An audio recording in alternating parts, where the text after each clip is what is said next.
Hey, what's up everybody? I'm Matthew Msingati, the designer and developer. This is my YouTube channel, Coded Design, where I teach coding and user interface design. This is a CSS crash course for beginners. If you are a beginner, this course is for you. In this video, I'm going to talk about CSS positioning. Please bear in mind, we haven't started yet, but I'm teaching you things that I feel like when I was starting learning CSS, I wish these things were explained to me. CSS can be complex sometimes, more especially if you don't understand the fundamental and how it operates, and also how it relates to HTML and JavaScript. So in this video, I'm going to give you a theory about positioning. Okay, let's just quickly draw a rectangle and let's just give it a bright color. Okay, let me just make it big. Okay, and make a copy of this and change the color. So I want to give you a theory about positioning so that you can understand it and master it. Okay, let's make sure that this one is on top. Okay, so if we talk about somebody's position, obviously I'm not a soccer fan, but I used to hear soccer fans, they are talking about the player position, maybe position number 1, I believe it's a goalkeeper, and number 11 and number 12. So when we talk of position, we need to have a reference point, or let's call it a ground of reference. You can't position something out of the blue or out of nowhere. So we need to have a ground of reference. For instance, if we are talking about the number 1, who is a goalkeeper, is the position of a goalkeeper is, maybe let's say this is the ground, it's somewhere here, and then the other goalkeeper for the opponent then will be on this side. So all other players are arranged according to the field. So this is very, very important to understand if you want to master and understand CSS. So in terms of positioning, you need to first establish the ground, the reference. This is at the bottom of what? Of this red square. Then you've got your point of reference, or you've got your reference ground. So that is also true on CSS. So if you want to position this item, you must position it relative to something. So what does that mean? It will mean that whatever that you will be positioning it relative to, you need to indicate that this let's say element, or this item, is going to be responsible for acting as a reference for, let's say now, for its players, which let's just call the players the children, and let's call this diagram the parent. So it will mean that, as in real life, when I'm explaining to you that it's position number 1, it's relative to the field, or the ground relative to the field, so that you can get a picture of where number 1 is relative to the field or the ground. The same happens here in CSS. You can't just position things randomly. So meaning that whenever you talk of position, always think of 2 things, not 1 thing. Don't think of the object or the element that you are going to position, but always think, where am I positioning it? What is my reference ground? I hope you've got that one. So let's talk about 2 things. Let's call the reference ground the parent, and the element that you want to position, let's call it a child. Please don't forget that this is the parent and this is a child. So in CSS, you always need to know who is the child and who is the parent. And also, by default, HTML elements, or they don't come with embedded CSS where you automatically know that this is a parent. So in your CSS, please indicate that this is a parent. How do you do that? I'm just going to type a simple code. Don't mind about it. We are going to explain it in detail. So in CSS, this is how you indicate. So you first set the position of the parent. It's either it's going to be relative, let's just put relative for now. And also remember, we're always talking about 2 things. You also need to set the position let me increase my, let me just increase my parent here. Let me click OK. Let me increase my child here and copy this. Okay, let me move this to the front. Okay, so in order for you to dive deep or to use positioning in CSS, please think about two things: which div element or which element is going to be the parent and which element is going to be the child. Both those elements need to have a position set to something. Let me delete this one. You need to have a position set to something so that you can establish a relationship between these two. What if this is not set to something?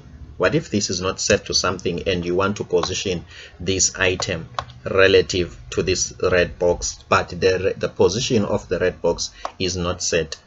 Automatically CSS will think that it's going to be positioned relative to the body.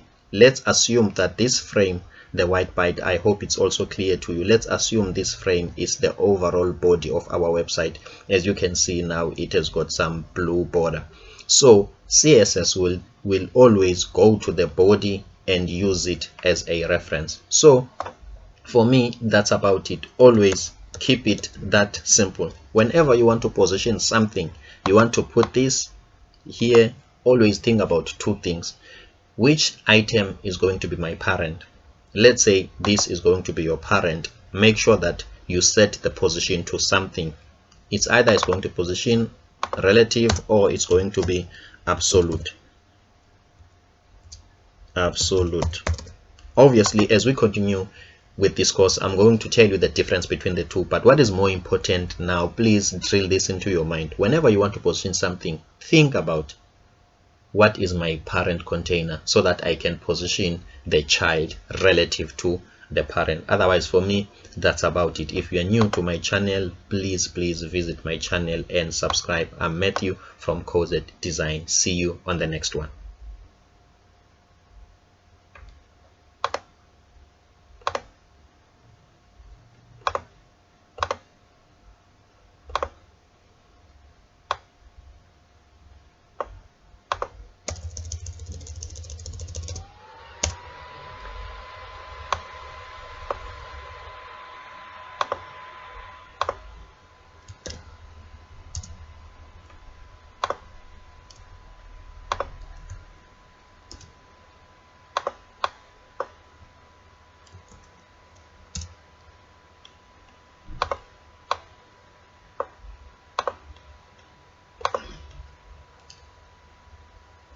What up, and welcome. I'm Matthew Msingati, the designer and developer. This is my YouTube channel, Coded Design, where I teach coding and user interface design. This is a CSS crash course for absolute beginners. If you are a beginner and you're new into CSS, this video is made for you.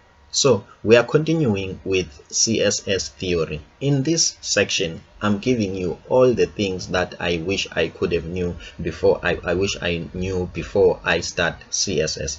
These are the concepts that make it difficult for a new beginner to understand CSS, because whenever you want, let's say you are designing a website and you want to position things, and you'll find out that you've been taught on YouTube to do it like this, but in your case it doesn't do it. I understand it's frustrating.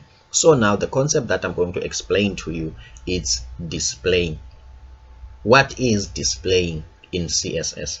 Let's jump to Figma and make some practical example. Okay, in real life, when we are talking about displaying, it relates to somebody like visually seeing something. It has got something to do with seeing things visually. It's more like revealing or showing.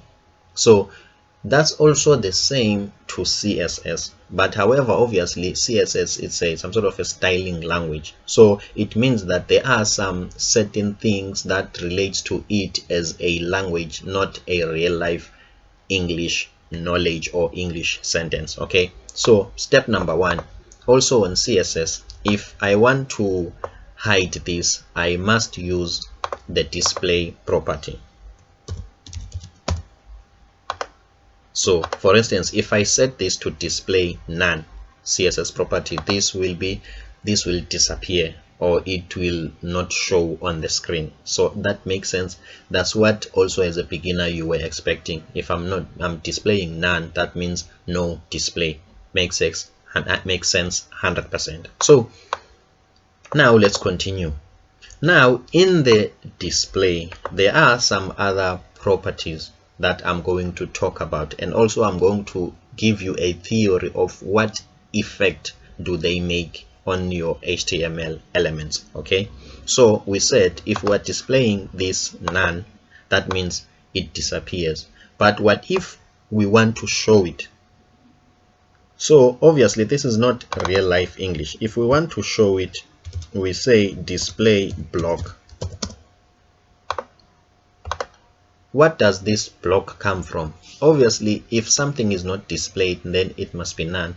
But when we talk of display block, by default all HTML elements, more especially the divs, they are the display blocks. Other elements, they are displayed in line. So in CSS, when we want to show something, we just write display block.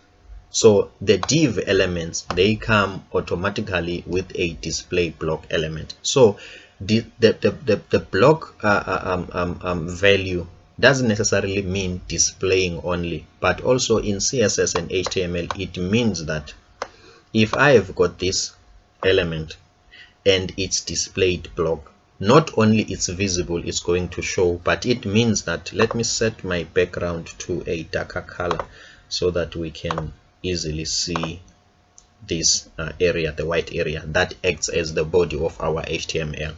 So if I'm setting this to display block, number one, if the display property was set to none, it was invisible. Number one, is going to be visible. That is a normal plain English. However, this is what also it means. It will mean that in this line there won't be another div element. Remember, we're only talking about div element. And also in this course I'm going to explain these terms in details. Please do me a favor and subscribe so that you can be notified when I'm releasing another video. Okay, so this means that, let me just copy this and paste. Okay, as you can see that this is a div element. If it's set to display block, it means that it also occupies the entire area. If you want to put another div element, you can't put it on the same line. You will have to put it on the second line.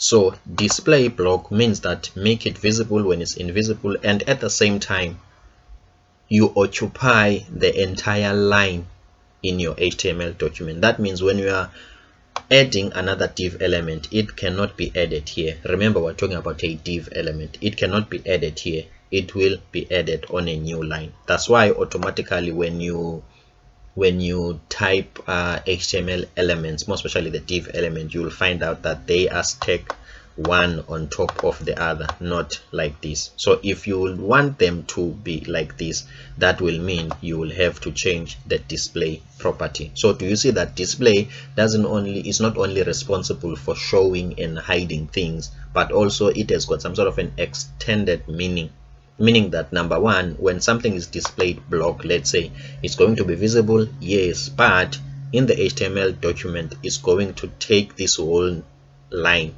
What do I mean by taking this whole line? Obviously there is nothing that is going to show if it has taken the whole line, but you will just see it here, and when you want to put this one here, it's just automatically is going to be pushed to this side. So maybe you might ask why it's not showing here. It's simply because the display of it's block. What is the opposite, or a value that does maybe somewhat the opposite of display block? Let's say it's display in line.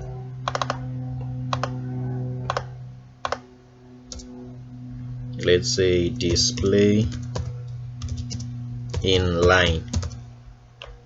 So as I've told you that there are some HTML elements that come with a default display which is block.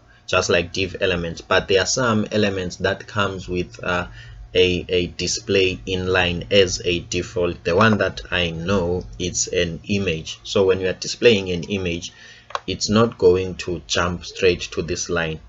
It's going to, because since it has got a display of inline by default, it's just going to jump next to this div.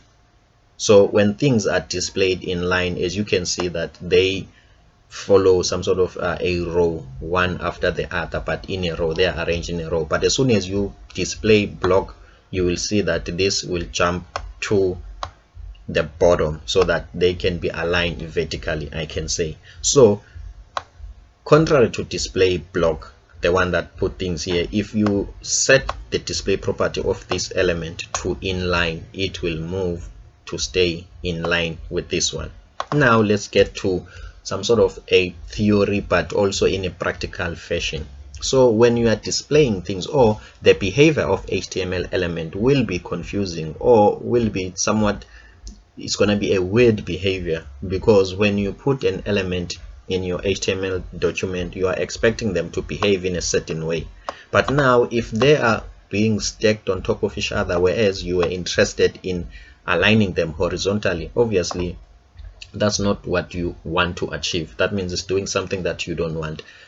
That feeling you are going to get it in most times when you are new in CSS and HTML. Please don't mind, be patient and try to learn the language and how it works and its own rules. So when you want to like load things in a horizontal manner, the element, you just display them inline, then they will move like this. But if you want to display them like one on top of the other, then this element must be displayed block. However, div elements by default, they come with the display of block, and some elements they come with the display of inline. There is also another two values that I'm going to talk about, other CSS properties, the display properties, but I'm not going to explain them in detail because they are not for this course, or at least at this time they might confuse you, but I'm just going to give you those. It's display flex and display grid. What are they used for? Whenever you think of a display flex, that's where now we will be thinking responsively. So for now, associate display flex and grid with responsiveness. When we talk about a responsive website, please think about grid and flex. I'm Matthew Msengati, the designer and developer. If you feel like this video has added value in your overall understanding of CSS, please help me so that I can also help others. You just go to my channel and subscribe.